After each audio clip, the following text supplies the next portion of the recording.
Welcome to the Brahmasthan of North America. We've been looking for it, feeling our way for the last year. We've made 3 trips, 2 to Rugby and areas around Rugby, who claim to be the center of North America. It's just below the Canadian border. And we've studied all of the different, how can I put it, arguments for location, all the modern techniques, the historical techniques to determine the geographical coordinates of the center of the North American continent. And we're pretty close. We're within 50 miles. We've got about 30 miles away, there's a monument to the center. And about 50 miles away, there's another monument to the center. And we'll include pictures of all of that at the end of this video. So, thanks for your patience. Now we want to discuss what our experiences have been doing program in this centrally located area that affects so much distance and so many people. And it's been pretty interesting for me because it's quite a powerful vortex in my opinion. And going back to Bill, he's on another video, Bill Coyne. We consider these Brahmasthans the hub of each political and geographic area. And of course the hub is useless without the spokes, but the spokes can't do anything without the hub. So we're acknowledging the hub and trying to add our gift of consciousness to the hub. So thank you for listening. Mitch? Yes, so we had a very unusual time here because we came here 8 days ago and we've been here for 8 days. We've had a good time. The new scientific geographic center of the North American continent happens to be in Center, North Dakota. The town was already called Center before the mathematical wizard from the University of Buffalo realized that the new spot, based upon the curvature of the earth and the sophisticated formula, was just a few miles. And space age mathematics. Yeah. Right? Was just above Center, North Dakota.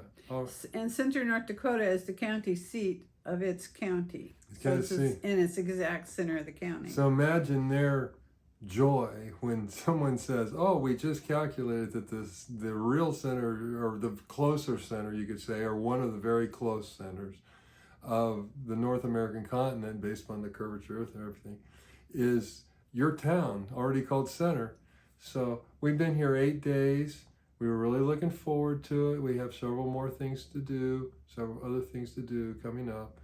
But I can't speak completely for what exactly Jane has experienced, but I can say what I've experienced. The first few days, the back of my head felt almost swollen in the afternoon. I thought that was an incredible thing, that the back of my head, the top of my head almost seemed swollen. My programs have been great, very soft. Everything seems so balanced and supporting, side to side. There is one thing that I noticed particular, that since we've been here, when you come here, you'll find that the things that are the most pertinent things in your life will come right to you. The things that are important. Make a difference? Yeah. The things that make a difference and are the deep things that have been swimming around and show their face. Anyway, these guys just drive right on up and say, hi, I'm the situation. And, and it's like everything's square on. And it's like, okay, how are we going to work this out? No problem. And this is deep on a in your silent consciousness, that which resonates. So it has great silence here. It's the Brahmasthan of the United States is just a super powerful jewel of light that just sprays out this light. This one up here is the center point of this incredible landmass that has an amazing base of consciousness itself, for which the United States rests on. How fortunate are we that the Brahmasthan of the North American continent is just up the road from the Brahmasthan of the United States. What a field trip is that? I mean, how much fun is research and consciousness when you have those two guys to play with? Not to mention the state Brahmastans and large groups and everything.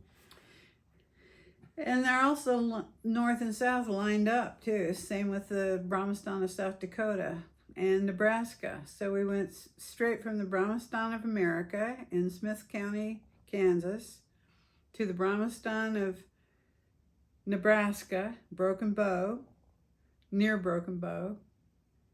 And most of them are all out in the middle of cornfields, you know. It's amazing. It's really amazing. The land out this way is immense, overpowering. It's immense. It's much different than the plains leading into Colorado. It's just amazing. I've been so impressed, but mostly by the sky. Oh yeah, the direction of the sun, as you know, is as a softer angle. And so when we were driving up, the shades of greens and blues and the landscape and in the sky, the clouds seem to be tilted a little differently, and it's almost like you can touch them and you can see the tops, and it's beautiful. Yeah, it's amazing. But it's a huge vortex of civilization. We went to a museum that goes way back. It goes back 150 years to when the Europeans first came. It's only been 150 years, which is nothing. It's a spit in the eye at our age. And what they found and what they've been studying all these years here in North Dakota, Bismarck, an amazing group of people here, Bismarck Mandan. It was a congregation of Indians and Europeans, Native Americans, indigenous culture, and Europeans. It was amazing what they've achieved together, because they couldn't have done it as immigrants by themselves, because they were all immigrants, and it's only been 150 years, just a few generations. But it's like a big vortex of consciousness, and it's going to be hard to leave. It really is. And you just have to do what you are able to respond to. So basically, you just have to remain sensitive to that. Oh. Because it's so satisfying just being here. Yeah. Mandan, North Dakota, not too far from center, which is where we are, which is close to Bismarck, used to be a great Indian territory with very stable populations for hundreds of years. Thousands. It goes years. back tens of thousands of years, the stuff that they've dug up, the geologists and everything. It goes back, way back. They were agricultural people. They weren't forced to grow crops. That's what they did here. They followed the buffalo, they grew crops, they used fuel, they had everything. It was wonderful. The winters are harsh, but if they kept with the buffalo, they were fine. That's my impression. Because there was always food, there was always fuel, and there was always shelter. And they didn't have to struggle. One other thing I wanted to mention. Go ahead. The Missouri River. Well, that. Mandan is on the west side of the Missouri River, and Bismarck is on the east side of the Missouri River. And the river was the basis for huge trade throughout the centuries before the United States became the United States, when they were just territories that the Europeans were exploring.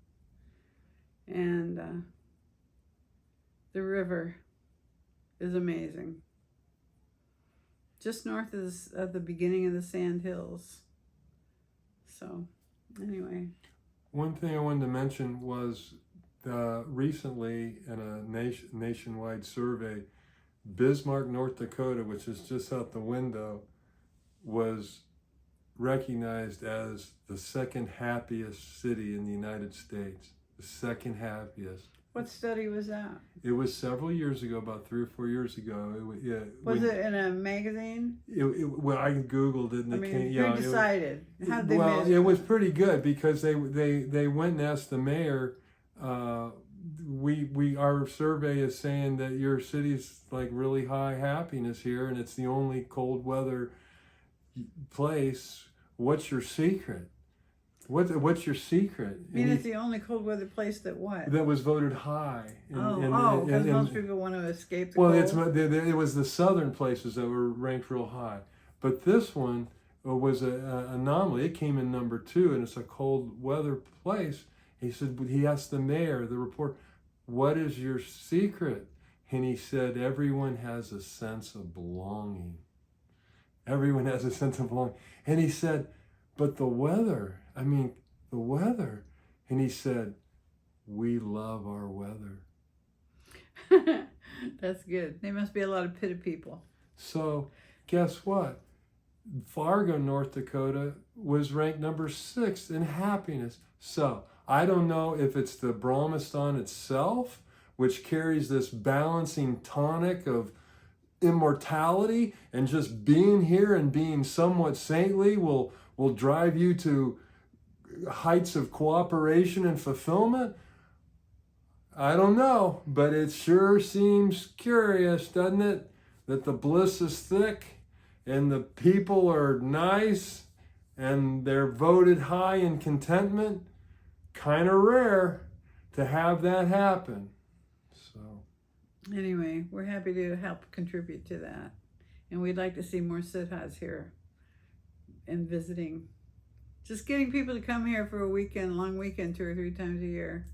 Just the North Dakotans, if they became aware of how important, how even more important they already are. They're already important. But it's amazing. It's really amazing. We love it. And thank you for listening. One other thing, we're in a Vastu here. That's fantastic. It's a comfort inn, East Vastu, overlooking the Missouri River, the Missouri Valley. Would be a great place for a course. That doesn't mean that Smith Center, Kansas, the Brahmasthan, United States, isn't our thrust, but it would be nice to do this too. Why not both? You can come up here, 25 people, click right into the Comfort Inn, feel like kings and queens, have a nice long, luxurious, long programs and deep rest, and whoa. It doesn't even have to be that complicated. Just, learn to meditate, get your cities, and exercise that program right here on the most effective spots nearest to where you live. And every state has them, has those spots. Every state has a center. It's be such an easy way to stimulate the sattva, the positive balance of our individual states and communities. So, anything else, honey? Thanks a lot, dear. It's been a lot of fun. Thank you.